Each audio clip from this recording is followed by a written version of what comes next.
Hello dear students, welcome to our today's video and today we will start our new chapter arithmetic progressions.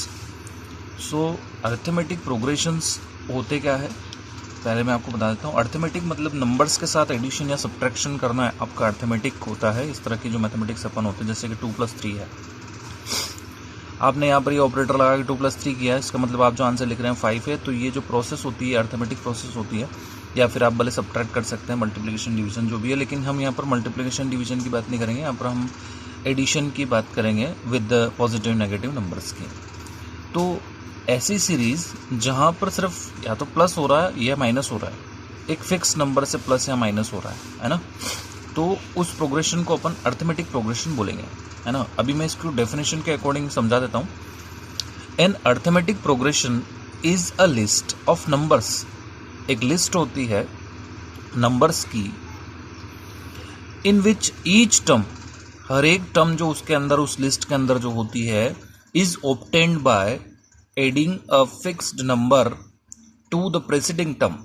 मतलब जैसे कि यहाँ पर क्या हो रहा है कि लिस्ट है नंबर्स की और आप हर एक टर्म को ऑब्टेन कर सकते हैं, निकाल सकते हैं. क्या करके? By adding a fixed number to the preceding term except the first term. मतलब फर्स्ट टर्म को नहीं निकाल सकते, है ना, ऐसे ऐड करके. फर्स्ट टर्म तो आपकी फिक्स रहेगी, उसके बाद आप आगे की टर्म्स को निकाल सकते हैं कुछ भी फिक्स नंबर को ऐड करके. जैसे कि मैं यहाँ पर फर्स्ट नंबर मान लीजिए यहाँ पर 100 ले लेता हूँ. अब इसमें मैंने 2 ऐड करता चलता हूँ, तो मेरी अगली जो टर्म होगी वो आपकी क्या होगी? 102.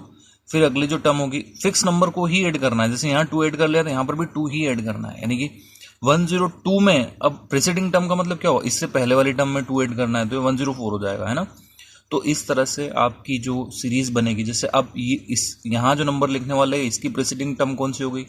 ये दीज आर द टर्म्स, है ना. ये फर्स्ट टर्म, ये सेकंड टर्म, ये थर्ड टर्म, एंड 106 हो जाएगा. इस तरह से जब अपन यहाँ पर फर्स्ट टर्म का कोई लॉजिक नहीं है, फर्स्ट टर्म तो जैसा है कुछ भी हो सकता है, उसमें अपने को आगे वाली जो टर्म्स है उनमें एक फिक्स नंबर से अपने को ऐड करते चलना है.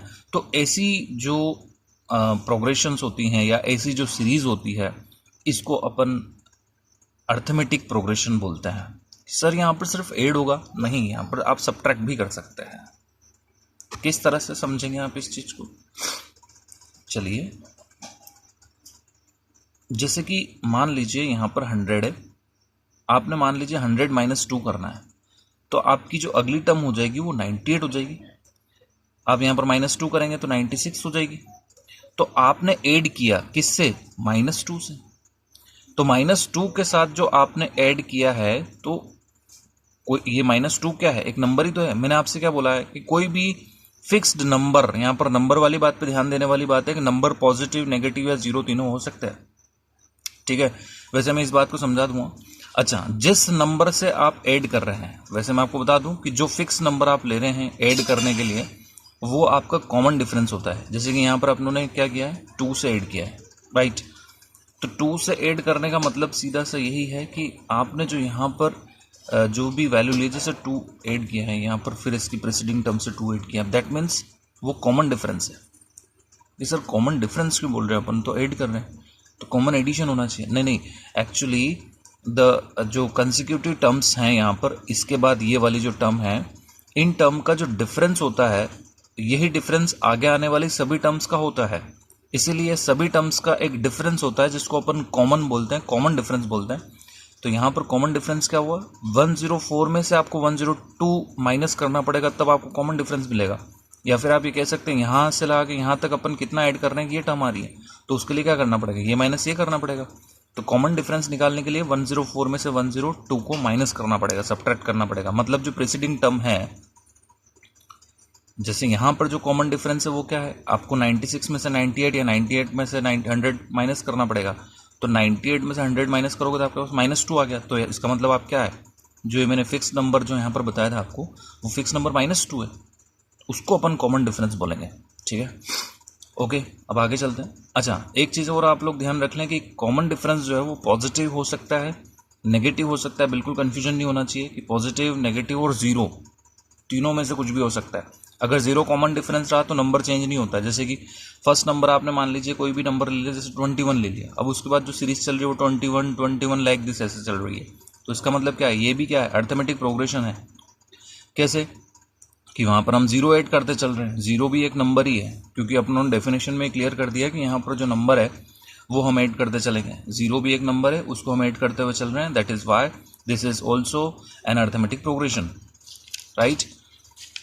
नेक्स्ट चलते हैं general form of the arithmetic progression. ये जो फर्स्ट टर्म है ये ए है, यहाँ पर कोई भी चेंज कुछ नहीं करना है आपको, इसमें कॉमन डिफरेंस डी से ऐड करते चलना है। कॉमन डिफरेंस को अगर आप डी से डिनोट करते हैं तो ए में डी ऐड किया तो 102 आ गया, फिर ए में 2d ऐड किया तो देख सकते हैं आप, जैसे कि यहाँ से आपको यहाँ पर बढ़ने पर आपको डिफरेंस तो 2 ही ऐड करना पड़ रहा है, लेकिन ये इस 2 का डबल है 4, राइट। फिर यहाँ पर इस 2 का ट्रिपल है 6, तो यहाँ पर जो डी आप ले रहे हैं 2, उसका 3 टाइम्स यहाँ पर आपको ऐड करना पड़ रहा है अगर आप इससे कंपेयर करते हैं तो।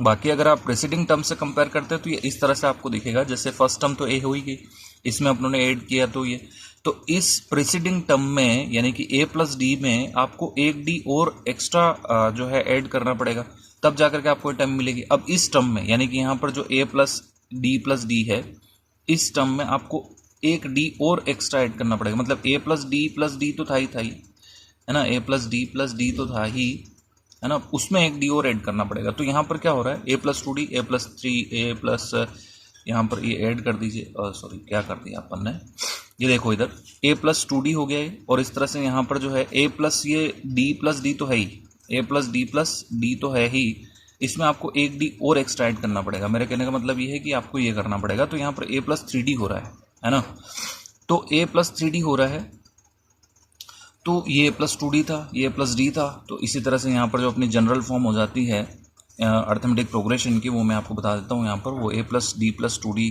ए प्लस 3d इस तरह से हो जाती है यहाँ पर, ठीक है। अब अगर एपी के अंदर having finite number of terms, अगर यहाँ पर फाइनाइट नंबर ऑफ टर्म्स है तो वो फाइनाइट एपी होगी, अगर इनफाइनाइट नंबर ऑफ टर्म्स है तो वो इनफाइनाइट एपी होगी। एक्सरसाइज 5.1 अपन कर लेते हैं। क्वेश्चन नंबर फर्स्ट क्वेश्चन क्या है, एक बार फर्स्ट क्वेश्चन को रीड आउट कर लेते हैं, फिर उसके बाद क्वेश्चन पढ़ते हैं करते हैं। The taxi fare after each kilometre when the fair is in 15 rupees, है ना, इज है ना, द फेयर, ये जो फेयर है पहला 15 तो फिक्स अपन मान लेते हैं, है ना, फर्स्ट किलोमीटर के लिए 15 चार्ज कर रहा है वो, और आगे आने वाली टर्म्स के लिए वो 18 चार्ज कर रहा है। शायद आपको दिखाई नहीं दे रहा होगा, मैं थोड़ा सा इसको कैमरे के पास में लेकर के आ जाता हूँ। देखिए, the taxi fare after each kilometre when the fair is 15 kilometre for the first kilometre, 15 rupees first fair के लिए, वो 15 फर्स्ट किलोमीटर के लिए तो 15 रुपीज़ लेगा, और आफ्टर ईच किलोमीटर मतलब यहाँ पर इस 1 किलोमीटर लेने के बाद हर एक आगे आने वाले 1 किलोमीटर के लिए वो 8 रुपीज़ फॉर एडिशनल किलोमीटर, मतलब आगे चलने के लिए वो 8 रुपीज़ और एक्स्ट्रा ऐड करता चलेगा। तो यहाँ पर अपन देख सकते हैं कि जो फर्स्ट है वो यानी कि जो ए जो है वो 15 है, A2 में क्या हो रहा है, यहाँ पर फर्स्ट जो है A2 जो है वो 15 प्लस 8 करना पड़ रहा है उसको, यानी कि ये कितना हो जाएगा आपका 23, ठीक है। और इस तरह से यहाँ पर जो टर्म सेकंड A2 हो गई, A3 जो है वो क्या हो जाएगी, जो 23 तक हो गए उसके बाद एक और ऐड कर दीजिए, तो आपके पास जो रिजल्टिंग जो आंसर रहेगा वो क्या रहेगा, कितना हो जाएगा, ये हो जाएगा आपके पास 31, है ना। तो अभी यहाँ पर आप देख सकते हैं कि जो A3 है, A4 अगर अपन लें तो यहाँ पर आप इसको इस तरह से डिस्क्राइब कर सकते हैं। A प्लस यहाँ पर मैं इसको इस तरह से भी लिख सकता हूँ, और ताकि क्या है थोड़ा क्लियर हो जाए, A3 को मैं इस तरह से लिख रहा हूँ, ये 23 प्लस 8 करना, यानी इस टर्म में 8 ऐड कर दिया तो 31 आ गया, ठीक है। यहाँ पर ही मैं 15 प्लस 3 तो था 8 था ही, 15 प्लस 8 जो कि कितना है 23 है, इसको आप 23 लिख सकते हैं, ठीक है। प्लस ऐड करना पड़ रहा है, यानी कि प्लस ऐड कर सकते हैं। तो आपके पास यहाँ पर ट्वाइस ऑफ डी, मतलब यहाँ पर आप इसको ऐसे भी तो लिख सकते हैं, A3 जो है वो 15 प्लस 2 × 8 है ना, 2 × 8 भी लिख सकते हैं आप इसको। तो A3 जो है वो आपकी टर्म ये हो जाएगी। A4 क्या हो जाएगी, 15 फिक्स टर्म है, फिर उसके बाद में थ्राइस ऑफ 8 है ना। तो इस तरह से जो आपका आंसर आएगा वो 39 आ जाएगा, है ना। और इस तरह से आप चलते रहेंगे। तो यहाँ पर जो है आपकी जो सीरीज़ हो जाएगी, जो प्रोग्रेशन हो जाएगी, तो वो क्या हो जाएगी, ये जो है ऑब्वियसली AP है, विच इज़ एन AP है ना। और AP जो है वो 15, 23 और इस तरह से अपन आगे चलते, जैसे यहाँ पर 31 है तो 31 अपन यहाँ पर लिख देते हैं इस तरह से। यहाँ पर आगे 39 है एंड सो ऑन। ये आपकी AP यहाँ पर हो जाती है, ठीक है। अब जो कॉमन डिफरेंस है वो क्या है आपका, यहाँ पर कॉमन डिफरेंस जो है वो यहाँ पर आपका 8 है ना। कॉमन डिफरेंस क्या है, 8 है, ठीक है। अभी चलिए सेकंड प्रॉब्लम पे चलते हैं। सेकंड इसकी प्रॉब्लम क्या है,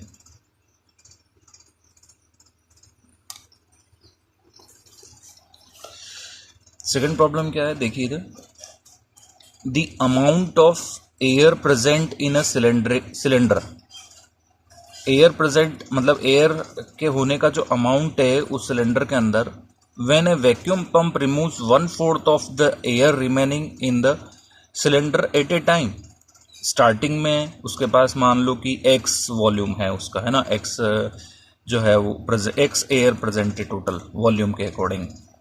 खैर वॉल्यूम तो उसका वही रहेगा, लेकिन वहाँ पर जो अमाउंट है एयर का वो मान लीजिए x है। अब वो उसका 1/4 पोर्शन जो है वो रिमूव करता चलेगा, है ना। हर एक टाइम में जो रिमेनिंग एयर बचेगी उसमें से 1/4 पोर्शन वो रिमूव करता चलेगा। तो इसके लिए क्या जो है वो AP बनेगी, वो अपन यहाँ पर डिस्कस कर लेते हैं। तो सेकंड क्वेश्चन के अकॉर्डिंग मैं आपको एक जानकारी और दे देता हूँ, वो ये है कि ज़रूरी नहीं कि हम जो क्वेश्चन नंबर फर्स्ट कर रहे हैं इसमें सारी APs हो, क्योंकि यहाँ पर ये बताना है कि कौन सी AP है और अगर है तो वो क्यों है। यहाँ पर कॉमन डिफरेंस भी अपने को एक फिक्स नंबर से मिल रहा है। यहाँ पर आप AP देख सकते हैं इस तरह से, जो कि आप डिस्क्राइब कर सकते हैं, जिसमें एक कॉमन नंबर से एडिशन या सब्ट्रैक्शन हो रहा है ना। तो वो एक AP हुई। अगर ऐसा नहीं होता है तो आपकी वो AP नहीं होगी, है ना। तो अपने को स्टार्ट करना है, तो अपन क्या लिखेंगे, लेट, है ना, क्या चीज़, the amount of air, let the amount of air, है ना, इन द बिगिनिंग, है ना, स्टार्टिंग में कितना था। तो बिगिनिंग में जो भी अमाउंट था उसका 1/4 निकालना पड़ेगा। तो अपने को मान लीजिए पहले अपन x मान लेते हैं उसको, है ना। x कुछ भी यूनिट हो सकती है। अब यहाँ पर मैं यूनिट नहीं लिख रहा हूँ, चलिए यूनिट लिख ही देता हूँ मैं, है ना, x यूनिट। एंड अब टर्म फर्स्ट क्या हो जाएगी, है ना। तो टर्म फर्स्ट मतलब A1 जो फर्स्ट टर्म है वो अपनी क्या हो जाएगी यहाँ पर x यूनिट्स, है ना, x यूनिट हो जाएगी। एक्चुअली यहाँ पर कुछ भी हो सकता है, x यूनिट्स अपन यहाँ पर ले लेते हैं। चलिए ये तो अपना हुआ फर्स्ट A1 टर्म। अब A2 टर्म क्या हो जाएगी, A2 टर्म में वो क्या कर रहा है, x में से उसी x का 1/4 पोर्शन वो निकाल रहा है ना। तो यानी कि x minus 1/4 of x means x में से 1/4 निकालेंगे तो आपका 3/4 x बच जाएगा, राइट। अब 3/4 x आपकी रिमेनिंग एयर वॉल्यूम है, एयर है ना। तो टर्म 3 क्या हो जाएगी कि वो 3/4 में से, है ना, 3/4 x में से 1/4 ऑफ जो रिमेनिंग है, रिमेनिंग क्या है अपने पास 3/4 है, वो हटा रहा है ना। तो जब आप इसको सॉल्व कर रहेंगे पूरे पोर्शन को, तो आपको ये रिजल्ट मिलेगा 3/4 minus 4 16, 3 minus 3x, so that will be, x common निकाल लिया तो ये बचता है 16 माइनस 6 9/16x यूनिट्स बचता है ना। अब ये ध्यान दें कि A3 अपने पास 9/16 आया है, तो A4 क्या आएगा, A4 ऑब्वियसली अपने पास अब ये 9/4 तो अपनी रिमेनिंग पार्ट हो गया। अब रिमेनिंग पार्ट में से 1/4 वापस निकालना है किसका, इस 9/16 जो ये x जो अभी बची हुई तो यही है ना, ये इसका 1/4 और निकाल लेंगे अपन, है ना। तो ये कितना हो जाएगा 16 64 अपने को यहाँ पर एलसीएम लेना पड़ेगा। और 64 एलसीएम लेने के बाद यहाँ पर आप देख सकते हैं कि 16 ये 4 टाइम्स और प्लस 9 इट इज़ 27, है ना। तो आपका यहाँ पर 27x यूनिट्स यहाँ पर बचता है, ठीक है। तो ये A4 आ रही हैं। अब आप यहाँ पर देख सकते हैं कि इस तरह से जो ये आ रही हैं टर्म, है ना। तो यहाँ पर आप देख सकते हो कि A3 माइनस A2 करते हैं, है ना, या फिर A2 माइनस A1 करते हैं। तो A2 माइनस A1 करके देखते हैं, है ना। तो वैसे यहाँ पर 27/64 है और इस तरह से जो नंबर है वैसे भी ये सब्ट्रैक्ट होने पर एक कॉमन नंबर तो आएगा नहीं इनका रिजल्ट। तो यहाँ पर मैं चलो लिख देता हूँ which is not an AP because, आप डिफरेंस करके देख लीजिएगा, मैं आपको वैसे लिख देता हूँ यहाँ पर, क्योंकि आप इसमें से इसको माइनस करेंगे तो आपका और रिज़ल्ट जो है वो इसमें से इसको माइनस करने पर नहीं मिलेगा। या फिर आप जैसे फर्स्ट टर्म ले लीजिए, देख लो ना, आप यहीं पर देख लो 3/4x माइनस x करते हैं आप यहाँ पर 3/4x माइनस x करोगे तो क्या 9/16 माइनस 3/4x करोगे तो आपको सेम रिजल्ट मिल जाएगा, नहीं मिलेगा, है ना। तो यहाँ पर जो A2 माइनस A1 है वो इक्वल नहीं है किसके, A3 माइनस A2 के, है ना। सो देयरफॉर ये जो है आपकी AP नहीं है, ये बात को ध्यान देना है अपने को, ठीक है। AP जो है ये नहीं है। क्वेश्चन नंबर 3 जो है वो आप करेंगे डू योर सेल्फ। 4th में आपको यहाँ पर इसका बता देता हूँ, क्योंकि 4th जो क्वेश्चन है थोड़ा सा टिपिकल है। चलिए क्वेश्चन नंबर 4th पार्ट है ना। 4th पार्ट क्या है, the amount of money in the account every year, amount of money in the account every year when 10,000 is deposited for the compound interest at 8% per annum। मतलब starting में 10,000 उसने deposit किया और फिर यहाँ पर पर एनम जो है वो ऐड होते चल रहे हैं 8%, है ना। 8% पे ऐड होते चल रहे हैं, तो वो ये कंपाउंड इंटरेस्ट लगा रहा है, सिंपल इंटरेस्ट नहीं लगा रहा है। सिंपल इंटरेस्ट में ऐसा नहीं होता है, बट कंपाउंड इंटरेस्ट में थोड़ी सी दिक्कत दूसरी होती है। मैं बता देता हूँ आपको किस तरह से अपने को शुरू करना है ना। लेट द फर्स्ट टर्म जो है वो यहाँ पर आपकी क्या रहेगी 10,000 रुपीज़, है ना। अब उसके बाद जो टर्म सेकंड होगी ना, टर्म सेकंड को डिस्क्राइब कैसे करेंगे, वो 8% लगा रहा है तो अपने को वही 8% लगाना होता है। यानी कि पहले तो आपका ये जो फिक्स्ड अमाउंट है ये है ही, है ना, उसमें आपको क्या करना है, जो 10,000 है उसका 8% ऐड कर देना है ना। उसका 8% ऐड कर देने का मतलब यही तो होता है। तो आपके यहाँ पर कितना आ जाएंगे 10,800 आ जाएंगे, है ना। 10,800 आ जाएंगे, ठीक है। अब ये 10,100 कैंसिल हो गया, 800 आ जाएंगे ना। तो अब देखो A3 जो है वो आपके पास क्या आएगा, अब 10,800 आपका फर्स्ट अमाउंट मतलब डिपॉजिट हो गया है, क्योंकि कंपाउंड इंटरेस्ट लगा रहे हैं तो अपन ये जो है ये आपका प्रिंसिपल अमाउंट हो जाता है नेक्स्ट ईयर के लिए। तो यहाँ पर आपका प्रिंसिपल अमाउंट यहाँ पर 10,800 हो गया। अब इसमें आपको क्या करना है, फिर वापस इसी 10,800 का 8% लगाना पड़ेगा। तो ये तो फिर तो AP कहाँ से बन जाएगी, है ना। फिर आप इसको ऐड कर रहे होंगे तो आपको यहाँ पर मिलेगा 1160 108 ये मिल जाएगा 11,664, है ना, रुपीज़, है ना। ये इसको मैं रुपीज़ लिख देता हूँ ताकि कोई गड़बड़ नहीं हो, ठीक है। अब बात सुनो, A4 क्या हो जाएगा आपके पास, अब ये आपका क्या हो गया प्रिंसिपल अमाउंट हो गया ना। तो 11 है ना, 11 है ये। अब 11,664 ये प्रिंसिपल अमाउंट, अब 11,664 का 8% ऐड करना है।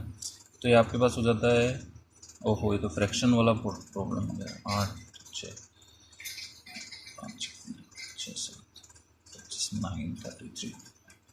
तो ये कहीं ना कहीं आपका 11,664 प्लस 9,348। नहीं नहीं नहीं नहीं नहीं नहीं नहीं नहीं 2 पीछे से 2 1.3 और ये 9। चलो ठीक है। तो ये जो है आपका ये रहता है, और फाइनली जो रिजल्ट रहता है 125.2 है ना, 2 हो जाएगा। नहीं नहीं पीछे से कर लेते हैं, चलो 0.12 तो है ही, है ना। फिर उसके बाद 6 और 7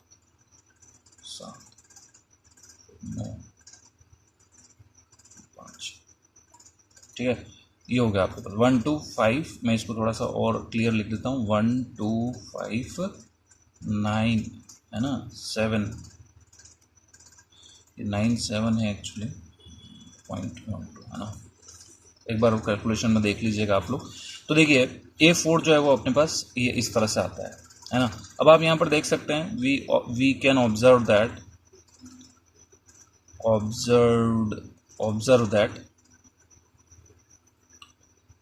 A2 माइनस A1 जो है वो इक्वल टू नहीं है किसके, A3 माइनस A2 के। So this is not an AP, so this is